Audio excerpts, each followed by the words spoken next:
Hello and welcome to this episode of Angel's Top Telemarketing Trends podcast. I'm really pleased to be joined today by the Data Development Marketing Manager for Committed Giving at the RSPCA, Phoebe Cooper. Hi Jack, thanks for having me. No problem at all. In today's episode, we are going to be exploring how you can unlock trapped gift aid income and apply behavioural economics to launching successful telemarketing activities. So before we get stuck into that, Phoebe, it'd be great if you could just share with the audience a brief overview in terms of the situation you had. I think it was back in 2020, where you had around £1 million of unclaimed gift aid income, and you were using certain channels to try and unlock that, but it wasn't necessarily thawing out all of that frozen gift aid that you had there. So that'd be great to just explore that as a starting point. So in May of 2021, we interrogated our data and discovered that less than 60% of our active supporters who were giving in gift aid eligible ways had actually opted into gift aid.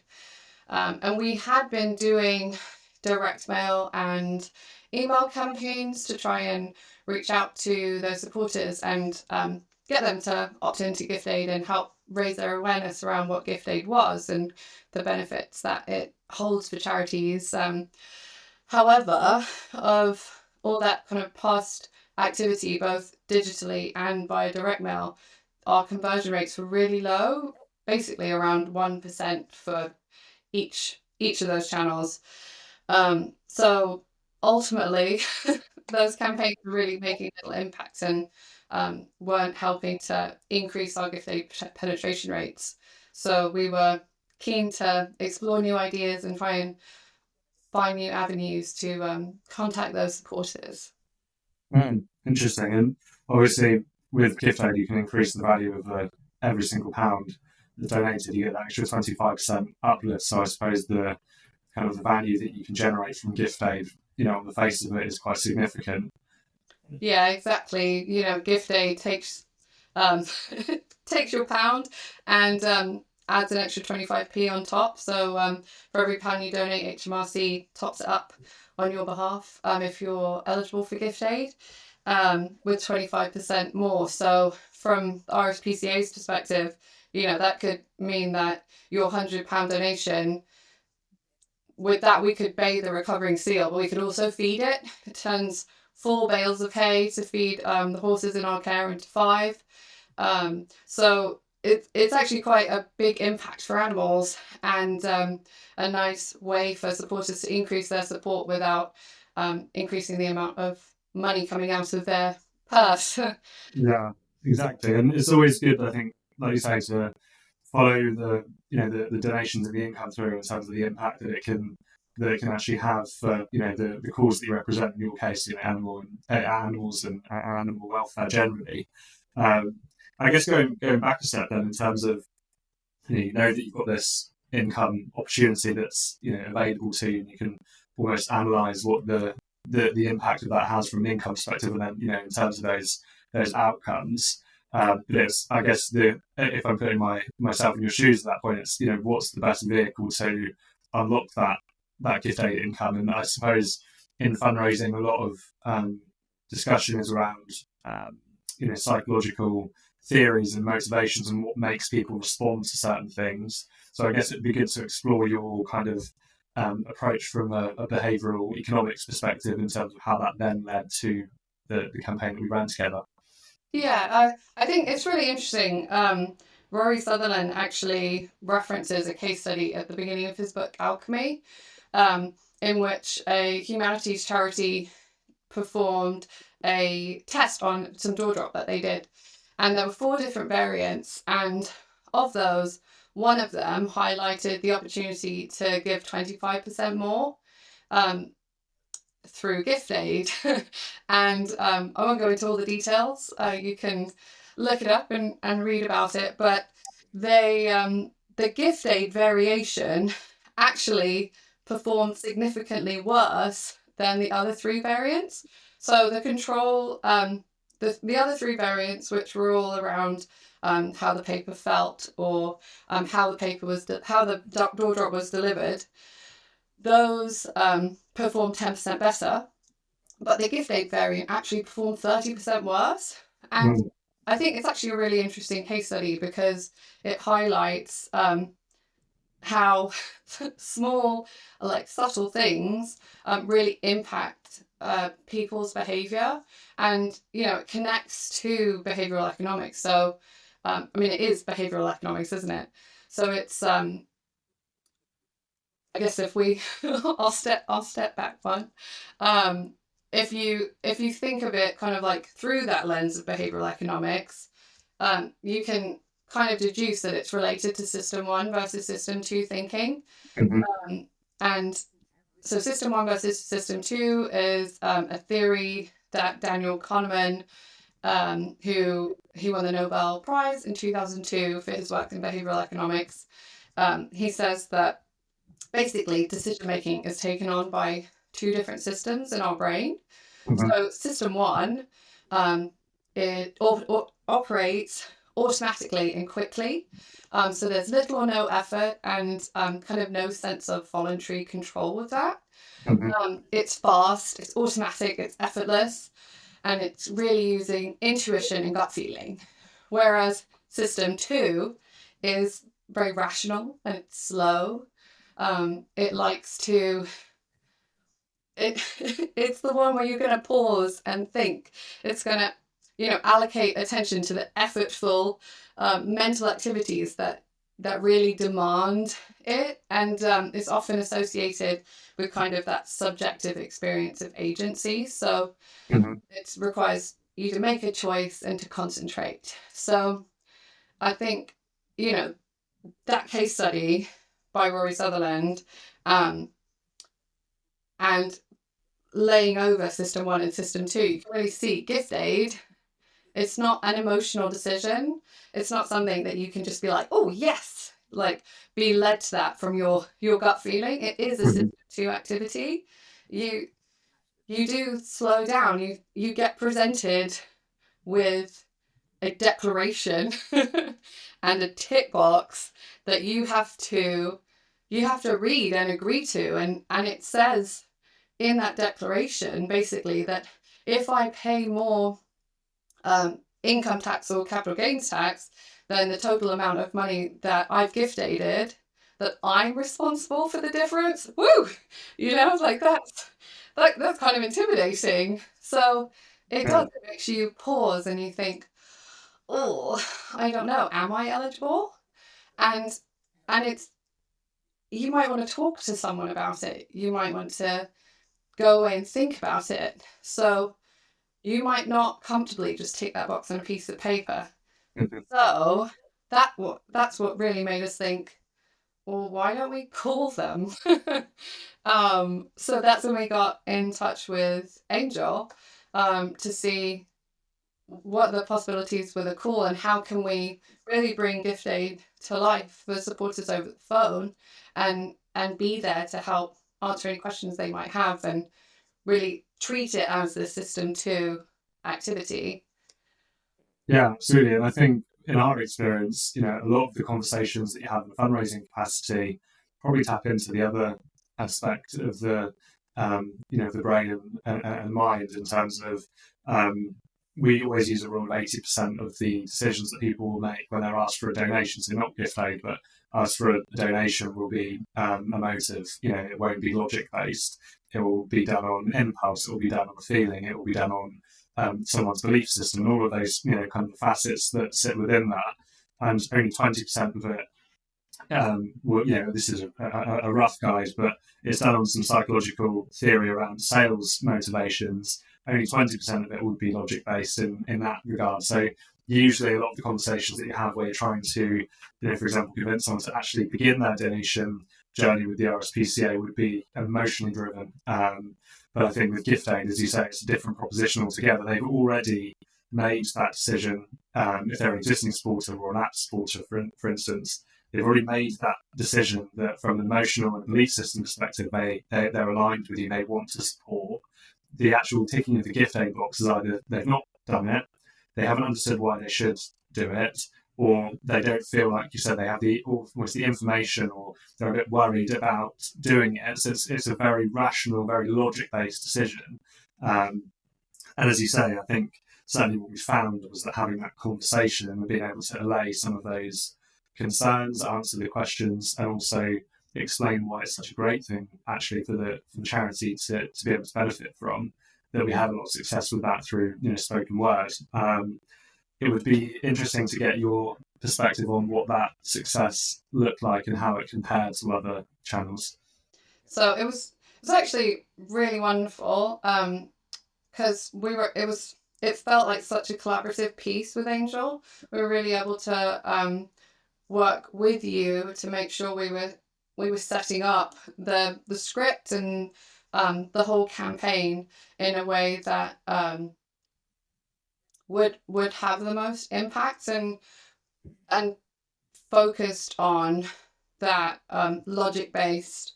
It was around awareness, like raising awareness, helping with understanding, and really providing that support to our donors. We worked with you and the ICO so that we could set it up as a service communication, and that meant we could reach the maximum number of supporters, and we treated it as an operational call. This was administrative, according to GDPR, we are expected to keep our records up to date. So by building that script in that way, we didn't ask for donations, and that was this collaborative decision that we made together. I should remember. So that was really helpful, because we were able to establish we're not going to ask for donations. We are going to keep this as an administrative call designed to update their record and make sure that we have the best, most accurate information about our supporters. And, with that guidance, I think we were able to craft a really clever script, actually, because we acknowledged with our supporters, like, if you were someone who'd opted out of telephone consent and we were calling you, we were able to acknowledge we're not asking you for any money today. This is purely to make sure our records are up to date. We've noticed that you haven't told us either way for gift aid, and we're purely updating your records.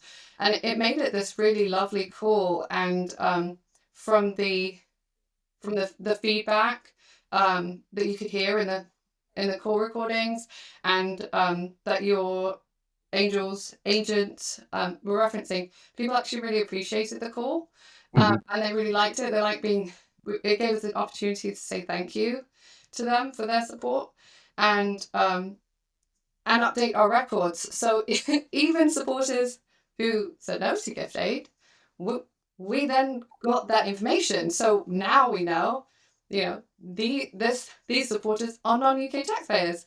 So we can communicate with them appropriately, and we can have a better understanding of our gift aid penetration rates, as opposed to just having this kind of, abyss of data where we're not sure if a supporter is eligible or not.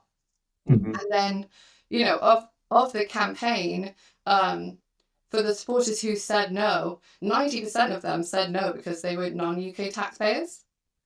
But 10% were UK taxpayers, but they still said no. So we were able to see why, and is it, some of them had said because they've already reached their gift aid threshold. So they're obviously mega donors who support lots of charities. Or, some said that they just weren't comfortable with it, and that's fine too. So it gave us that extra information so we could better understand our supporters and where they were with gift aid. And I think the other nice thing with using the phone approach was Angel organised a special training session so that all of the call handlers had the answers for specific gift aid questions. What are the most frequently asked questions around gift aid? And And that meant that all the agents on the phone were really empowered, and they knew what these standard questions might be coming from supporters and how to answer them and where to direct them for the best information. So I think, the fact that it felt like this really collaborative campaign, where we were working together so that it would be the best experience for RSPCA supporters, and as well as for for Angel's wonderful people on the phone. So I'm very convinced. Obviously, I can't specifically attach the data to the results, but I'm very convinced that that collaborative effort did influence the success of the campaign. Definitely, because I think our team felt as though they were representing you as an extension of your team, because they had I think, an enhanced understanding of not just the importance of gift aid to you, but they could answer those questions that were sort of queries or clouds in those supporters' minds to kind of reassure them that gift aid is a good thing. If they are paying tax, it's highly likely that they will be eligible, but explaining how the thresholds work, all of the kind of I guess if you're someone that hasn't opted into gift aid from the get-go, but you are eligible, there must be some sort of barrier to doing that. And we were able to, like you said, very articulately, we were able to identify what those barriers were, what information that individual needed to either come to the decision that they still weren't comfortable with gift aid, but capture that and then use that going forward, or overcome those concerns and then put them in the gift aid yes category. Either way, we were able to give clarity to the supporters. But I think the only reason was that we were able to do that was because of that, the training, the work we did pre-campaign to design the scripts really, really intuitively to take into account what we already knew about the donors. As you said, working with the ICO to make sure that we did it in a compliant way, but also a really open and transparent way, so that we were really clear about the nature of the call, what we hoped to get from the call there and then, and accepted the fact that if they didn't want to have that conversation, that's also absolutely fine. So it meant that we mitigated the risks to the brand and the charity, but we also managed to unlock the maximum volume available and have really good conversations. And I think, like you say, the team definitely felt super comfortable and confident on the calls because they had all that information, they had the training, and the call guides were just so logical and well thought out from start to finish that they had that kind of support going through the call to get hopefully the outcome that we wanted. So I think from a partnership perspective, it was really, really strong. Yeah, I agree completely, and it doesn't count. I realise I haven't actually referenced how much income it brought in. But I think that's exactly it, and it does account. We the campaign did result in an in-year income from gift aid alone, the gift aid income alone, of approximately £230,000 for that first year. And when you think about gift aid, it's compounding because your gift aid declaration continues. So every time you give in the future, there's additional gift aid that's connected to that. So it doesn't stop there. It keeps going, which is wonderful. Yeah, exactly. I think that's the thing with gift aid. Like you say, you get that instant ability to back claim. When you get that gift aid declaration for someone that might have been giving for 2, 4, 5 years, you can go back up to those 4 years, with their donation history. But then you have that it's a good self-perpetuating benefit, I guess, of the fact that every time they donate, it's worth 25% more going forward. So you get that instant hit of income, going back, but also that by improving your gift aid opt-in rate across your file, literally every donation is likely to be worth more to you. It's a great kind of dual benefit that you get from the campaign, isn't it?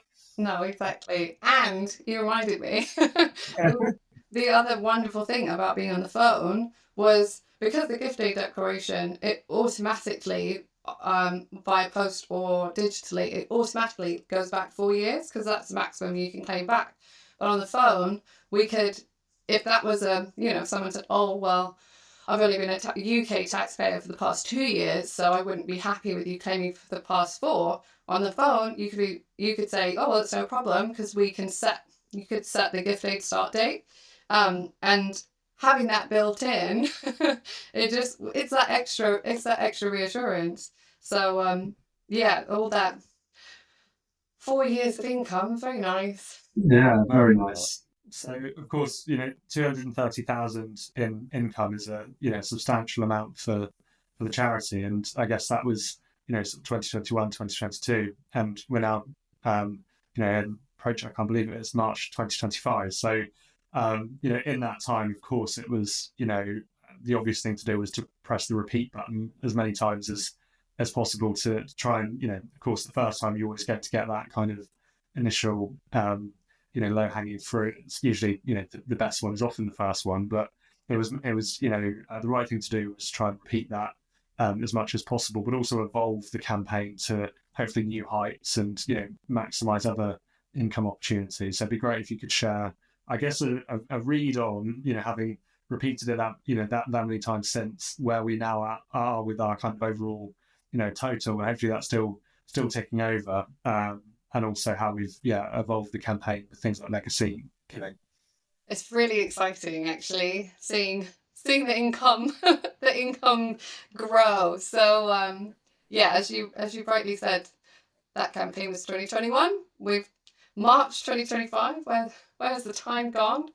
And so our gift aid campaign for this year has literally just wrapped up, so I don't have the figures included for that yet, but through the end of the gift aid campaign in 2024, we had achieved an additional income. I know, yeah, drum roll.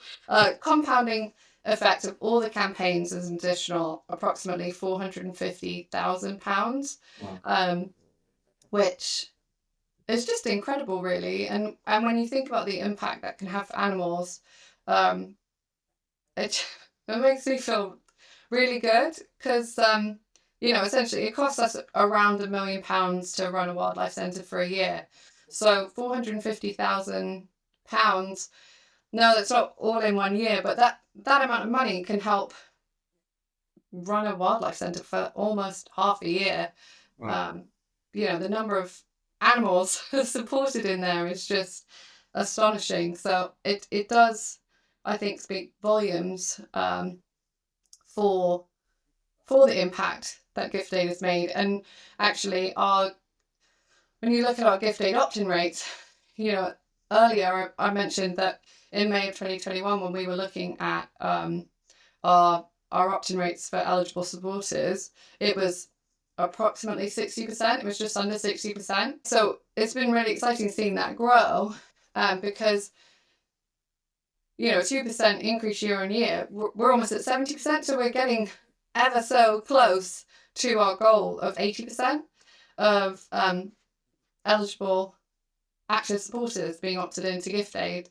So that's tremendous. And then, £450,000 is wonderful, but it doesn't stop there, because not only are we communicating with supporters in this lovely way and having this nice touch point with them, but we've also been testing and learning as we've gone.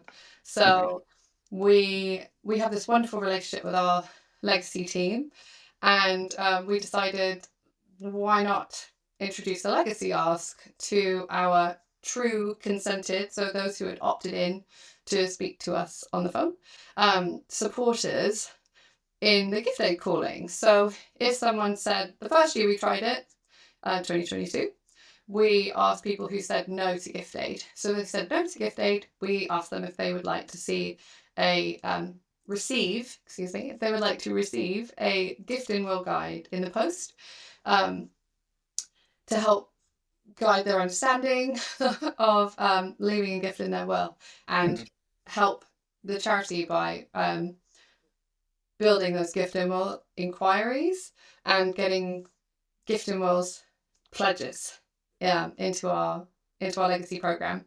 And so the first year was such a success, and it was received so positively that in 2023, we expanded that. So if you said yes to gift aid, then we also asked you if you would like to receive a free will guide in the post. So it was just gradually expanding who we're asking to get that additional legacy ask in there and support our legacy team with reaching these supporters. So the 2024 campaign, which went to our supporters who said yes to gift aid or those who said no to gift aid, that actually developed a potential. So obviously legacy is its potential future income, but the potential future income estimated on that is over £600,000, which Wow. is astonishing. So it just shows actually how working with you at Angel to get additional ideas and having this really collaborative approach, and then being able to bring in other teams and collaborate with them and making it really a team. It is a team effort. Mm-hmm. We can make the most of the phone call for us as well as for our supporters, and have the best lifetime value off the back of those phone calls. So it's absolutely brilliant. And as you know, Jack, we've obviously incorporated these legacy asks now into other campaigns that we're doing with you. So with our upgrade campaign, which is continually rolling and asking those legacy prompts in there as well. So it's just helped us continue to grow and really develop our telephone program overall. Definitely. And I think that open-minded collaboration has really opened a lot of doors because, traditionally, if you like, you might see that if we're doing a gift aid call, it's just got to be about gift aid. And over here, we've got upgrade, and over there, there's legacy, and everyone's got their own individual targets, or donors are on specific journeys. But being able to kind of break that mold a little bit and have those conversations, really openly, like you said, with the relationship that you've, forged with the legacy team and others to, well, actually, we've got this gift aid campaign going on, but these are RSPCA supporters who have been supporting for X many, months or years, and actually now is the right time to have a conversation with them about legacy. And in our experience, literally on not a single call can we recount where it was at the detriment of gift aid we asked about legacy or vice versa. It was very much complementary, asking the two. But the income benefit of having both options, we're now talking, if you, as you say, it's not confirmed income from a legacy perspective, but if you add up that kind of, 450 from gift aid that is effectively banked, plus the potential 600,000, then that is the whole year of that animal centre fully funded, and that brings you back around the full circle that the reason those supporters that we're speaking to supported in the first place was because of that. That's the work they want you to be doing. And through the power of that conversation and those phone calls and asking the right things at the right time, you could have funded that whole centre to run for a year, which that supporter would be absolutely delighted about, as would you and as would we. So, it just shows that collaboration, when done properly, the huge impact that it can have on charity and I guess the sector.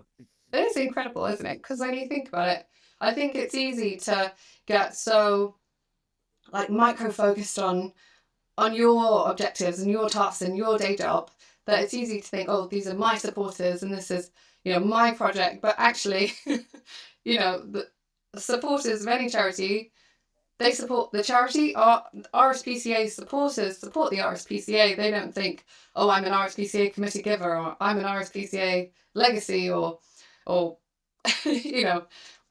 whatever that relationship may be. They think of themselves as RSPCA supporters. So I think it's having that single supporter view as best you can, and really working with other teams to see how we can make the most out of the activity we're doing.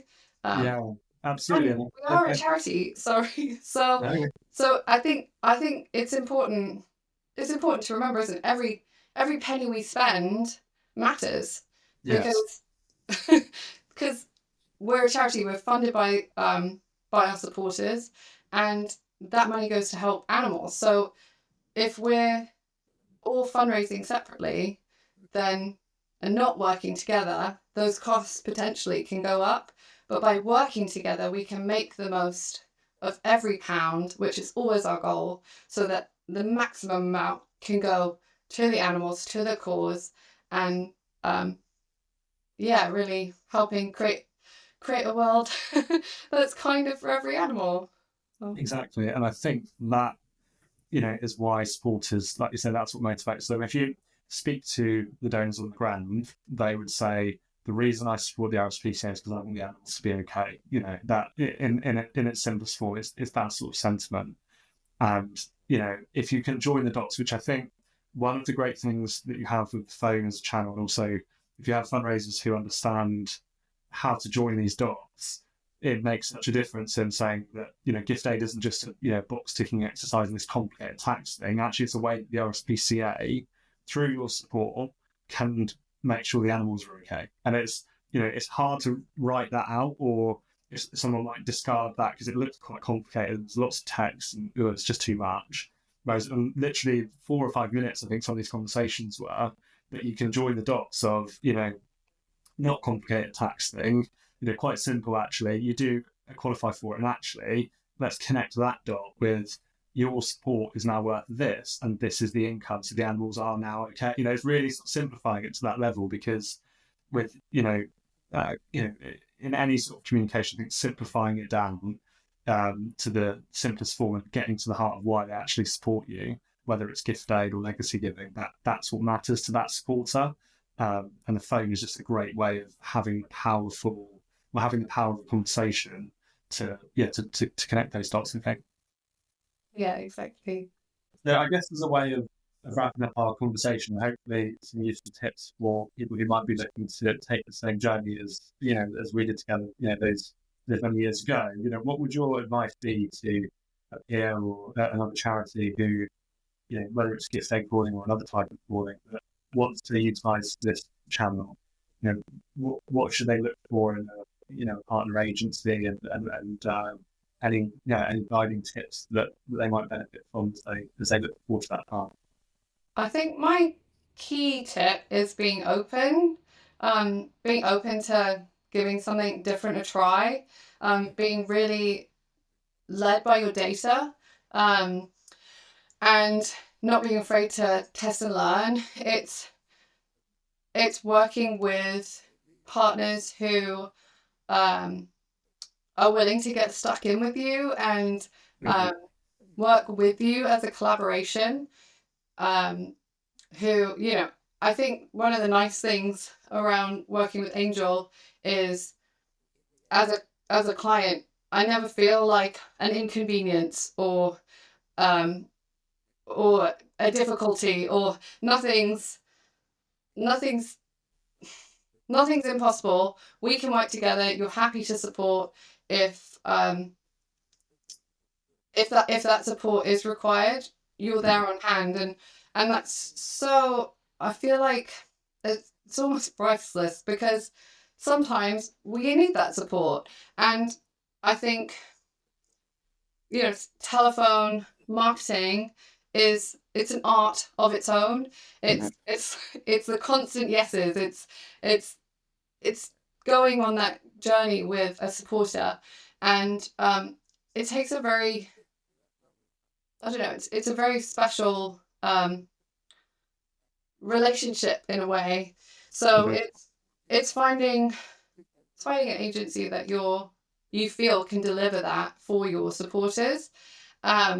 One of the things that I personally love about Angel, outside of how we work together, is that you are based in Cornwall. You're a local business. You're employing people in Cornwall, which is, predominantly, correct me if I'm wrong, Jack, but, most of the jobs there are connected to tourism. So yes, you're a stable employer throughout the year. From a social sustainability perspective, you're absolutely brilliant to partner with. You're also a pleasure to work with. So there's a lot of facets choosing to work with you. And I think from a gift aid perspective, if you're a small charity and you can't work with an agency, then could you work together and could you have a calling day where all the staff come in and you make phone calls and you do it yourself, or could you work with an agency to help you kind of workshop that and then figure out exactly what you need to say so that you can still do those calls? Or if you get to the point where you can't manage those calls yourself, it's reaching out and working with an agency who you can trust to make those calls and have those conversations with your supporters. And I do think it's also remembering, I am not the target market when it comes to marketing. Just because you yourself might not like a phone call. I hate answering my phone. I'm sorry, Jack. I hate answering my phone, but I'm not the target market, and I think that's important to remember. What's right for your market and what's right for your purpose. And something like gift aid, this is 100% worth pursuing, because you can have those conversations.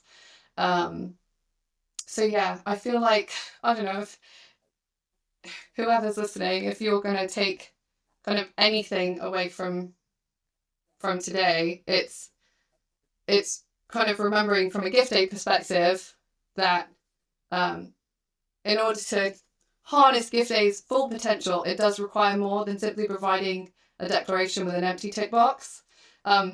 It demands kind of that insight and that innovation and that finding the best way to communicate with your supporters from that rational system to perspective for gift aid. And on the phone, it's a brilliant channel for that. So yeah, I hope it's inspirational. I'm super passionate about gift aid and absolutely a full convert. I love all things telemarketing now, and you're just a dream to work with, Jack. So yeah, thank you. Thank you. No, that's a lovely way to end. And yeah, I guess before we do, it's to echo the same. I think a partnership only works when you've got collaboration going both ways. So it's a real pleasure and privilege to work with you as well. And I think in doing so, we've been able to achieve huge success and long may that continue. And as you say, I just hope that through having that conversation today and sharing some of those insights, that if it helps one person in the sector, and even if they don't, like you say, they're not the size to work with an agency, anyone that can unlock income that's available to them that goes to a good cause is I'd be glad to spend the hour or so having the conversation just to help with them. So I think that's a great way to wrap up, and thanks again for being so open and sharing those helpful insights. It's been a great conversation. Well, it's been a pleasure. Thanks, Jack. Thanks, Phoebe.